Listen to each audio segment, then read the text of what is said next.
PPMNA Sardar Mir Khalid Ahmed Khan Lund जे फर्जंद municipal committee ताल के चेयरमैन मीरपुर माथेलो मीर शहबाज अहमद खान लुंड जे हुक्म ते vice chairman Khalid Hussain Mughal, UC chairman Mumtaz Ali Lund, doctor Inam Ali Lund, UC chairman Ghulam Murtaza लुंड,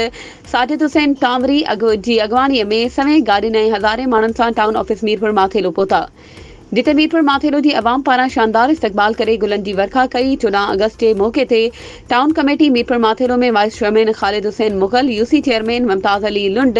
doctor Inam Ali Lund, UC chairman Ghulam Murtaza Lund, Sajid Hussain Tanwari town office Mirpur Mathelo में पाकिस्तान जो परचम बुलंद करे सालगिरह जो केक काटियो वियो। उन मौके ते साणस गॾु UC chairman Salik Hussain Lashari, Gulsher Ahmed Khan Bozdar, UC chairman Islam Khan Bozdar, Abdul Razzaq Khan Bozdar, Saddam Hussain Lund, Abdul Razzaq Korai, Samandar Khan Bhayo, Ghulam Sarwar Sial, vice chairman Tabarak Hussain लुंड, गुलाम सरवर चन्ना, शबीर अहमद रिंद ऐं ॿिया केतिराई मोज़िज़ माण्हू गॾु हुआ। वधीक ख़बरूं ऐं अपडेट्स जे लाइ असांजे चैनल खे सब्सक्राइब कयो ऐं हा, बेल आइकन खे प्रेस करणु न विसारिजो त जीअं असांजी हर नई अचण वारी वीडियो तव्हां ताईं पहुचे।